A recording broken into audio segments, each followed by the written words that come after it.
Alors, bonjour les amis, moi c'est Arnelle et je suis actuellement étudiante en master de Data Science. Je fais également à côté une alternance dans un grand groupe et aujourd'hui dans cette vidéo je t'explique pourquoi c'est important que les femmes et surtout les femmes noires se lancent dans l'univers de la tech.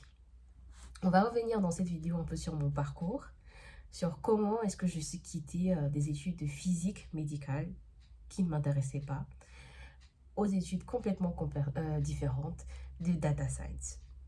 Alors, on va faire un flashback. J'ai eu mon bac scientifique en 2015 dans mon pays d'origine, le Cameroun. Et j'avais déjà expliqué dans une vidéo que j'avais commencé à faire des études de prépa pour faire médecine. Mais 2 mois plus tard, j'ai eu la possibilité d'apprendre des cours d'allemand pour pouvoir étudier en Allemagne. Et j'ai fait 2 ans pour apprendre l'allemand. Et à la suite de ces 2 ans, j'ai obtenu mon TESDAF qui est vraiment le certificat pour pouvoir étudier en Allemagne. J'ai obtenu mon TESDAF et j'ai demandé mon visa. Sur un mois, j'ai eu mon visa pour pouvoir étudier la physique médicale en Allemagne. Alors, je suis arrivée en Allemagne en octobre 2017 et je me suis tout de suite plongée dans mes études de physique. Au début, ça allait un peu parce que c'était des mêmes concepts qu'on avait vus en terminale qui revenaient. Mais très vite, je me suis rendu compte que c'était hyper compliqué, surtout qu'il y avait la partie expérimentale. Je dois avouer que dans mon pays, la partie expérimentale, on n'en faisait pas beaucoup.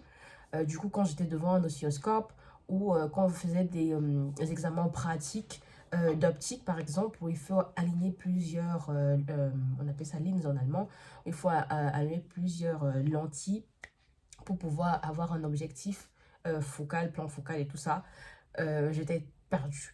Donc en ce moment-là, je doutais déjà et je me disais qu'il fallait absolument que je change. Sauf qu'en Allemagne, on a 3 semestres pour pouvoir changer de filière. Alors quand on commence, on a 3 semestres, c'est-à-dire 1 an et demi à peu près, pour se convaincre que c'est vraiment des études qu'on veut faire.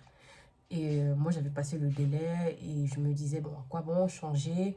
Je m'étais convaincue moi-même que c'était des études qui me plaisaient et que j'avais vocation à devenir physicien, physicienne médicale. Parce qu'après, il faut savoir qu'il y a la bonne cause. On aide des patients à guérir de cancers. On programme des appareils pour pouvoir traiter les cancers et tout ça. Et je me disais que c'était un métier qui était noble. Mais je me suis rendu compte plus tard que c'était pas fait pour moi. Alors, de 2017 à 2019, fin 2019 à peu près, je faisais que mes études. Et après, il s'est posé la question de... Après, il s'est posé la question de est-ce que je vais faire mon stage de licence pour valider ma licence dans un laboratoire pratique ou alors est-ce que je vais travailler sur un projet plus théorique. Et là, à l'époque, il y avait un ami qui me dit, dans notre laboratoire, on travaille beaucoup sur des projets, mais il faut savoir programmer. Et moi, je lui dis, non, moi, je ne serais pas prise parce que je ne sais pas programmer. Il me dit, mais qu'est-ce que tu perds? Bah, tu as essayé, tu peux essayer, et si c'est que tu n'as pas les compétences pour, le projet sera attribué à quelqu'un. Et c'est là que je me dis, pourquoi pas? Donc, je suis contactée par l'établissement. On fait un interview. Il me demande, est-ce que vous savez programmer? Je dis non, mais je suis motivée à apprendre. Il me dit, ok, vu que vous avez l'air très motivé, on vous donne une période de 3 mois. On va vous donner les supports de cours, c'est-à-dire on va vous fournir les supports sur la programmation R, on va vous fournir les supports sur l'analyse de données, les statistiques et la probabilité. Si en 3 mois, vous arrivez à apprendre les bases, vous serez apte à pouvoir travailler sur le projet vous sera confié. Et là, c'était comme un défi. Je me suis dit, j'ai la possibilité d'apprendre des choses gratuitement. J'avais tous les supports qu'il fallait. C'était bien évidemment en anglais. Et je me dis, ok, je me lance. Donc pendant 3 mois, je jongle entre cours, entre apprendre à programmer sur Python, apprendre l'analyse de données, apprendre à jongler avec mes jobs étudiants à l'époque. Et là, je me dis, enfin, c'est pas si compliqué. Là, quand on arrive sur l'interface R, on a les premiers cours A plus A, enfin vous déclarez une variable A égale à ceci, après vous affichez A et ainsi de suite. Et plus j'apprenais, plus ça devenait corsé, mais ça devenait plus intéressant par contre. Je me retrouve à aimer ça. Je découvre quelque chose en environnement qui est complètement différent de ce que j'ai fait en physique et où on a juste besoin à utiliser, on peut juste utiliser un ordinateur et on fait des choses magnifiques. On arrive à sortir des graphes, on arrive à faire des tableaux, analyser des données, des tableaux. Et je me dis, waouh, c'est possible de faire ça, d'aimer quelque chose comme ça et de pouvoir gagner de l'argent dessus. Et surtout que cette période-là, j'apprenais en autonomie à la maison. Donc, il n'y avait pas à aller au campus, il n'y avait pas, je n'avais pas de contraintes, pouvoir travailler en groupe, etc. Je pouvais travailler sur mon ordinateur de partout. Donc, vous imaginez, si j'avais pas été étudiante dans cette période-là, si j'avais pas eu besoin d'argent, par exemple, pour aller faire un job étudiant, je serais peut-être partie, je sais pas moi, dans mon pays d'origine, ou je serais partie dans un autre pays et pouvoir apprendre, me former toute seule en autonomie. Et là, il arrive les 3 mois. euh, je vais voir mon encadrant et il me fait un petit test de connaissances sur R, sur l'analyse de données et tout. Il me dit, mais waouh, vous avez réussi à apprendre, vous vous êtes surpassé et tout. On vous confie le projet. Et là, je dis, waouh, je suis hyper fière de moi et tout. Et pendant à peu près, excusez-moi, je travaille en même temps. Pendant à peu près 3 mois, on m'a confié le projet et j'ai pu travailler. À l'époque, on travaillait sur des données médicales et on voulait essayer de voir s'il y avait une corrélation entre l'expression ou bien la malformation de certaines protéines qu'on appelait le taux d'agrégation et les symptômes de schizophrénie et de dépression. Donc, on travaille sur le projet. Je m'imprègne en fait dans des outils biostatistiques. Je ne sais pas pour ceux-là qui vont passer par ici, qui sont biostatisticiens. Je travaille avec les bioconducteurs. Je vais sur des sites pour rechercher les géothermes. Tout ça, tout ça. Et après, à la fin du projet, on rend le projet. On est hyper content. Je valide ma licence. Super, quoi. Et là, c'était comme une révélation. Je voulais absolument travailler dans ce domaine-là. Sauf que, avec une licence de physique, et je ne vais pas mentir, ma licence de physique, je l'ai eue avec 2.9 pour ceux qui se connaissent le système de notation allemand. Ça va de 1.0 à 5.0.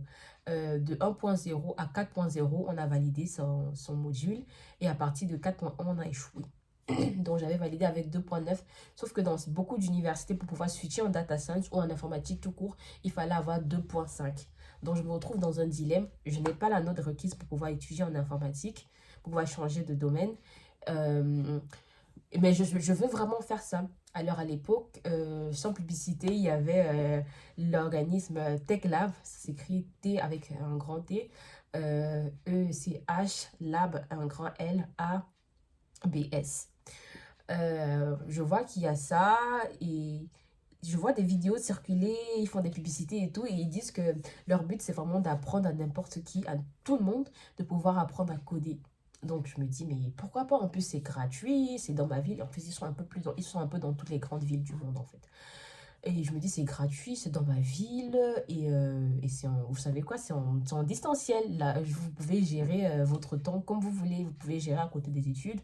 Vous pouvez prendre 5 heures de temps ou bien 10 heures de temps par semaine, vous accorder à ça. Et à la fin, dans 6 mois, on fait un projet, enfin, on rend un projet, on fait un speech sur le projet. On est évalué, ensuite on reçoit un certificat. Donc la première journée d'intégration, c'était dans ma ville et tout. J'y vais et il y a plusieurs personnes, on était en moyenne une trentaine. Ils expliquent ce que c'est TechLab. Ils nous disent vraiment qu'ils voudraient qu'à la fin on sache coder et qu'il y a des gens avant la formation qui sont venus, qui ne savaient rien et qui aujourd'hui, avec, bon, après beaucoup de travail, euh, ont réussi à s'insérer dans le monde professionnel comme data scientist ou data analyst. Et je me dis, mais waouh, c'est incroyable, je veux absolument faire ça. Et du coup, je me lance Je me lance dans le game, on nous présente ça et ensuite on nous fait une sorte de brainstorming. On va travailler sur un projet, ils nous divisent en groupe de 6 et ils disent vous pouvez choisir n'importe quel thème sur lequel vous voulez travailler. À l'époque là, comme on était en plein, enfin on était en plein entre dans le Covid et en train de sortir du Covid, on se dit bon, vu qu'il y a eu beaucoup d'informations qui sont fausses sur la Covid, on va essayer de travailler dessus, on va essayer de construire un modèle qui soit capable de détecter si on entre une phrase, par exemple, je sais pas, je vais dire une bêtise, on peut guérir de Covid si on prend de l'oignon tous les jours. Bon, nous, on travaillait en allemand avec des phrases allemandes. On se dit, est-ce que le modèle va réussir à dire à l'utilisateur si cette phrase est vraie ou fausse? Du coup, on s'est accordé là-dessus et on s'est dit qu'on va d'abord connecter les données et ensuite de chaque une semaine ou 2 semaines, on fera des meetings. Comme on était dispatchés, il y avait des gens qui partaient, qui étaient en Allemagne, il y avait des gens qui rentraient dans d'autres pays, qui allaient pour les vacances. On s'est dit qu'on devait travailler sur Teams ou Zoom, je ne me rappelle plus à l'époque. Et on faisait comme ça des meetings tous les une semaine ou 2 semaines. Et on voyait à quel niveau on en était, s'il fallait faire des progrès ou pas. Et je me dis, bah, c'est parfait. Encore une fois, moi qui suis un peu timide, enfin, je ne vais pas dire que je suis timide, mais un peu réservée, je vais pouvoir travailler de chez moi et bah, je suis dans ma zone de confort en fait. Donc, on travaille sur le projet pendant plusieurs semaines, pendant plusieurs mois. On collecte les données, on les nettoie, on construit le modèle de machine learning. On a fait un projet en parallèle avec du deep learning aussi. On fait le modèle et on rentre les données, on passe à la période de test, on valide. Et là, je me dis, mais waouh, on a réussi à construire ça, on est vraiment parti de zéro, quoi. Donc, on a fait ça. Ah oui, avant les 3 mois de projet, vous avez les 3 mois où vous apprenez en autonomie, où on vous donne aussi les supports qui sont gratuits. On vous donne des supports, des vidéos, vous avez des notebooks qui sont déjà écrits sur Python et vous apprenez en autonomie et tout. Et après, à les 3 mois, on valide la période d'apprentissage et ce n'est à partir du 3 mois suivant que vous pouvez entrer dans le projet. Donc, le projet se passe super bien. On présente le projet. J'ai ma certification. Et là, je me dis, bon, c'est vrai qu'on a fait le projet. J'ai appris plein de choses. Mais je me sens pas vraiment confiante pour travailler en tant que data scientist. Je sais que j'ai des manquements. Je sais que pour travailler en tant que data scientist, il faut plus que ça. Et du coup, bah, je me dis, bon, j'aimerais bien quand même me lancer dans un master. Sauf que en Allemagne, bah, je ne peux pas m'inscrire en master vu que je n'ai pas la note requise. Je regarde aussi les universités privées. On me dit qu'il faut que je paye 300 euros. Je pense à l'époque, c'est 300 euros par mois pour pouvoir faire data scientist. Et avant de faire data scientist, il faut que je fasse une sorte de licence d'un an où je vais pouvoir acquérir les bases des mathématiques et de programmation. Mais sauf que je sais en fond de moi, je sais que j'ai pas besoin de ça vu que j'ai déjà travaillé sur plusieurs projets et en études de physique, on fait beaucoup de mathématiques. Du coup, à cette période-là, bon, avec les événements privés, il a fallu que je vienne en France. Donc, je demande d'abord une préinscription à l'Université de la Sorbonne. À l'Université de la Sorbonne, je suis inscrite en IPS. Pour les ceux qui vont passer ici, qui font IPS, coucou! Je savais que c'était une période de transition. Je suis inscrite en IPS, premier semestre. Bon, on fait beaucoup de Python aussi. Ça m'avait beaucoup plu. Après, je m'inscris en rentrée décalée pour une université privée. Et je me dis, je vais chercher l'alternance. Je cherche l'alternance et après plusieurs mois de recherche, je ne trouve pas de contrat. Et je trouve pas de contrat. Et à cette même période-là, je tombe enceinte. Bon, je me dis, bon, avec mon conjoint, on se dit, on va se lancer, on va payer, tu vas pouvoir suivre tes cours pendant ta grossesse, puisque la particularité de mon école, c'est qu'on peut faire les cours en distanciel, on peut être aussi sur Paris ou on peut être au sud de la France, mais on peut faire les cours en full distanciel. Moi, ça m'arrange puisque je suis enceinte en cette période-là et je me donne le défi de montrer à ce bébé que j'ai réussi à valider ma première année. Bon. J'y vais jusqu'au bout. C'est vrai que j'ai pas tout validé. Il me restait peut-être 3 matières comme ça. Mais je suis hyper fière de moi. après j'accouche, ils me disent que pour pouvoir faire la deuxième année en alternance, il faut une carence de 6 mois. Donc ces 6 mois-là, je suis à la maison, je continue de me former en interne, je continue. J'ai même fait un job étudiant dans un call center pendant quelques mois. Je suis partie aussi dans mon pays d'origine, ça m'a permis de me ressourcer, de prendre des forces. Et quand je reviens, je commence à faire mes recherches sur l'alternance. Bon, si vous voulez, on pourra faire une vidéo dédiée sur la recherche d'alternance une autre fois, mais c'est pas le but de la vidéo. Donc je trouve mon contrat d'apprentissage, on est fin août, je pense. Non, on est fin juillet, et c'est marrant parce que à l'école, ils me donnent la deadline de 31 juillet pour pouvoir continuer à être inscrite. Et je trouve mon alternance le 30 juillet. Un jour avant, ma manager, elle me dit direct, je vous prends. Et là, elle fait un mail à l'école, elle me dit, c'est bon, c'est confirmé, l'étudiante, elle va travailler avec nous. Déjà, je suis super, super contente. Et c'est là que a débuté une nouvelle page de mon histoire. Là, je suis en alternance dans un grand groupe que je n'avais pas mentionné dans cette vidéo. Et ça se passe super bien, j'apprends beaucoup de choses. J'apprends aussi à travailler en autonomie, j'apprends à travailler en groupe, j'apprends à sortir de ma zone de confort. Et il faut jongler avec les cours et tout. Donc, c'est pas toujours évident. Et surtout qu'il y a la petite qui est là, il faut la laisser à la crèche, il faut gérer, il faut gérer, il faut gérer. Mais bon, ça se passe super bien. Je suis très bien entourée et voilà, j'apprends beaucoup de choses. Alors, si j'ai décidé de parler de mon parcours, c'est parce que je trouve qu'il n'y a pas assez de personnes qui ont cette capacité-là à se dire que je peux apprendre tout. J'ai la capacité d'apprendre tout, mais vraiment, vous pouvez apprendre tout ce que vous voulez dans cette vie. Vous pouvez vous surpasser, vous pouvez passer de, je sais pas moi, laveur de voiture, balayeur de rue à directeur d'une banque. Vous avez la capacité de le faire. Et je me rappelle, quand j'ai commencé à vous vous rappelez, quand j'ai dit que je faisais, que je m'étais lancée dans la data, à l'époque, en fin de licence, quand je voulais travailler sur le projet de programmation, là, quand j'en parle avec mes camarades, ils me disent, c'est trop compliqué la programmation, on peut pas. Parce il y avait des postes, il y avait plusieurs postes à pourvoir dans la boîte. Ils me disent, non, c'est trop compliqué. Femme comme homme, ils me disent, c'est trop compliqué. Et moi, je me suis dit, même si c'est compliqué, je veux apprendre. J'ai la motivation pour apprendre. Et je me suis surpassée et j'ai réussi à apprendre la programmation en l'espace de 3 mois. Et je me dis, si moi j'ai réussi à faire ça, tout le monde pourrait réussir à le faire. Et je me rappelle, à chaque fois que je parlais de programmation, j'avais la réponse comme quoi c'est trop compliqué. Mais rendez-vous compte que la vie, enfin, à moins que vous ne soyez développeur, le data analyst ou bien le data scientist, il ne va pas faire que de la programmation à longueur de journée. Il y a aussi beaucoup de la connaissance de métier, il y a aussi beaucoup de la communication avec les équipes, qu'est-ce qu'il faut faire, quelles sont les priorités, qu'est-ce qu'il faut gérer. Il y a aussi ce côté organisationnel. Euh, la programmation, c'est vrai qu'on utilise ça, mais c'est pas toute la journée, on fait que la programmation. Donc, et en plus, la programmation, vous la prenez sur le tas. Et aujourd'hui, vous n'avez plus d'excuses parce qu'aujourd'hui, il y a ChatGPT, il y a les logiciels d'OpenAI, vous pouvez vous former, mais vous pouvez juste vous asseoir devant votre ordinateur. Si vous voulez, vous prenez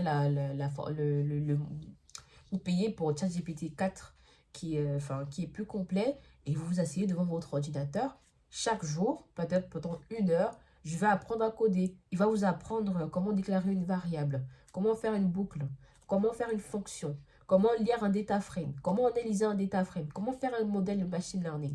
Vous pouvez apprendre tout ce que vous voulez aujourd'hui avec l'IA. Quelle est la raison pour laquelle vous ne vous lancez pas? Je vous ai expliqué que moi, je suis maman, je suis mariée et j'aime beaucoup voyager. Donc, il me fallait à un moment donné une formation qui me permette de m'épanouir en quelque sorte. Une formation qui me permette d'être libre de mes mouvements. Et moi, aujourd'hui, je ne vois que l'analyse de données ou bien l'informatique pour pouvoir avoir cette autonomie, pour pouvoir acquérir cette liberté. Et c'est le moment de se lancer vraiment. Il n'y a pas de... Les gens vont se dire, oui, la data, ça va mourir et tout. Il n'y a pas assez de place. Le marché, il est saturé. Le marché, il est saturé pour les gens qui ne veulent pas se surpasser. Si vous apprenez la data science, si le marché de la data science est saturé, vous pouvez facilement vous relancer en data analyst qui est moins saturé, en data ingénieur. Ou bien alors faire une formation pour faire de la programmation, du développement. Il y a tellement de façons de se former. Il y a tellement de métiers distincts qui existent dans la tech qu'il n'y a pas d'excuse pour ne pas se lancer. Alors, c'est mon petit coup de gueule de ce matin. Si tu es une femme, mon message s'adresse beaucoup plus aux femmes parce que les hommes, on va dire, eux, ils sont plus nombreux dans l'univers de la tech. Si tu es une femme, excusez-moi, je suis la période où je suis enrhumée. Si tu es une femme et que tu veux apprendre à programmer, si c'est que tu veux avoir cette liberté de pouvoir voyager dans le monde, de pouvoir éduquer tes enfants, de pouvoir, je sais pas moi, avoir la liberté de me dire aujourd'hui je travaille en Afrique, aujourd'hui je travaille aux États-Unis, aujourd'hui je travaille de la maison, aujourd'hui je travaille au bureau. Si c'est que tu veux avoir cette liberté-là, il faut absolument que tu te lances dans la tech. Je sais que il y a beaucoup de personnes qui vous parlent sur Internet. Lancez-vous sur des formations pour l'immobilier, lancez-vous sur du dropshipping, lancez-vous, lancez-vous, lancez-vous. Ok, tout ça, c'est bien. C'est bien, il n'y a pas de souci. Moi aussi, je suis intéressée par l'immobilier et autres. Mais avant d'acquérir cette liberté financière, il faut bien que vous ayez quelque chose qui vous permette d'avoir des ressources suffisantes pour vous dire que si votre patrimoine immobilier aujourd'hui, il n'est pas où vous voulez qu'il soit, vous pouvez travailler à côté, gagner de l'argent, épargner et après faire ce que vous voulez. Et là, on parle vraiment d'un métier où si vous voulez voyager, si vous voulez que vos enfants soient en Chine, si vous voulez que vos enfants grandissent en Afrique, bah, avec votre ordinateur, honnêtement, vous pouvez travailler où vous voulez. Aujourd'hui, on n'est plus à une ère où il y a une limite parce il y a un visa, où il faut absolument un visa pour travailler dans tel pays. Et surtout, même si ce domaine, les pays sont en train de s'ouvrir. Quand je vois l'Allemagne qui ouvre ses frontières pour des gens, vous pouvez venir travailler en Allemagne avec un visa court séjour et après vous régulariser et tout. Mais on est dans un univers, dans une ère où tout est accessible. Et si vous ne vous formez pas, vous ne ferez pas partie des prises des grandes décisions, des décisions impactantes. Alors formez-vous. Moi, ça me fait mal quand je marche dans la rue et que je vois ma communauté à moi dans des boulots précaires. C'est vrai qu'on peut le faire quand on est étudiant. Moi aussi, j'en ai fait quand on est étudiant. Mais ça ne doit pas définir votre vie. Vous ne pouvez pas rester là infiniment. Nous sommes nés pour accomplir de grandes choses. Donc, lancez-vous dans la tech. Si c'est compliqué, prenez une formation. Je vous ai parlé aujourd'hui de Tech Lab. Allez sur Google, tapez Tech Lab. Vous allez voir qu'ils ont plein de formations. Je ne sais pas quand. Je sais qu'il y a une formation qui démarre souvent en septembre. Si c'est passé pour septembre, démarrez celle d'avril. Démarrez celle d'avril, formez-vous gratuitement. Et peut-être vous allez avoir l'intuition que moi j'ai eue. Aussi dire que peut-être c'est quelque chose qui est pour vous. Il n'y a pas que la data science. Comme je dis, moi je parle de la data science parce que c'est un univers que je maîtrise. Mais il y a UX designer, il y a développeur, il y a même SaaS. Je pense qu'avec SaaS, avec SAP, on peut travailler de la maison. Ça fait aussi, c'est pas vraiment de l'informatique, mais nous on parle ici vraiment des choses que vous pouvez faire en distanciel de chez vous et partout dans le monde. Donc, vous n'avez plus aucune raison d'attendre. Lancez-vous dans la tech. Pour ceux qui sont français, pour ceux qui sont européens, vous avez la possibilité de vous inscrire plus aisément dans les universités ou bien dans les universités privées. Lancez-vous dans la tech. Et quand vous vous lancez, investissez de votre temps et de votre énergie pour bien vous former. Parce que oui, le marché commence à, on va dire, un peu à être encombré, mais il y a la place pour ceux qui sont bien formés. Il y a toujours la place pour des bonnes têtes. Et quand vous faites des projets, mettez-le sur vos CV, mettez-le sur des GitHub et montrez que vous avez travaillé sur des projets concrets. Il ne s'agit pas juste d'apprendre du Python pour dire que oui, je sais faire du Python, mais travailler sur des projets impactants. Et quand on verra comment vous arrivez à vous exprimer, quand on verra comment vous arrivez à dire j'ai fait telle chose, je suis parti d'un point zéro à sortir des résultats, j'ai fait de la mise en production, j'ai fait du machine learning, j'ai réussi à développer tel outil avec Python ou avec R, j'ai fait du SQL, j'ai réussi à traiter une base de données. C'est ce qu'on attend aujourd'hui, c'est ce qu'on attend. Donc, vous n'avez plus aucune excuse pour vous lancer. Alors, on est arrivé au terme de cette vidéo. Là, il va falloir vraiment que je m'y remette au travail. Donc, dans cette vidéo, on a parlé de mon parcours. On a parlé de comment est-ce que je suis passée de physicienne à data scientist. Je suis en dernière année de master. On a parlé de pourquoi il faut absolument que vous vous lancez dans la data. Vous n'avez aucune excuse. Et si vous êtes arrivé jusqu'ici, je vous invite à, si vous avez aussi changé, si vous êtes passé d'une transition, vous avez quitté peut-être, je sais pas moi, de vendeur, de boulanger, dans la data, dans l'informatique, vous êtes passé de, je sais pas moi, de zéro, vous avez fait une formation quelconque et vous vous êtes lancé dans la data, vous travaillez aujourd'hui ou bien vous faites de l'alternance, vous êtes étudiant et vous êtes en alternance ou bien vous êtes étudiant et vous aimez ce que vous faites. Dites-moi dans les commentaires, dites-nous dans les commentaires, ça va me motiver, je suis sûre, plus d'un. Parce qu'à l'époque, quand je cherchais des vidéos francophones de comment est-ce que passer d'études de physique ou bien des études de Naturwissenschaft, des études de sciences aux études d'informatique, j'avais presque personne qui parlait de ça. Donc, dites en commentaire si vous avez presque le même parcours. Dites-nous en commentaire comment est-ce que vous êtes passé. Qu'est-ce qui vous a motivé à changer de métier ou bien d'études. Et dites-nous, parlez-nous de vos expériences. Je suis sûre que ça pourra motiver plus d'une personne. Et surtout les femmes. Bien évidemment, les femmes noires. Alors, si ce que tu es resté ici, c'est quelque chose que ça semble, si ça semble, cette vidéo, ce genre de contenu semble te plaire ou bien te plaît, laisse-moi un like, abonne-toi et on se dit à très très très très vite pour une nouvelle vidéo. J'espère très vite. C'était Ardelle, prenez soin de vous. Bisous.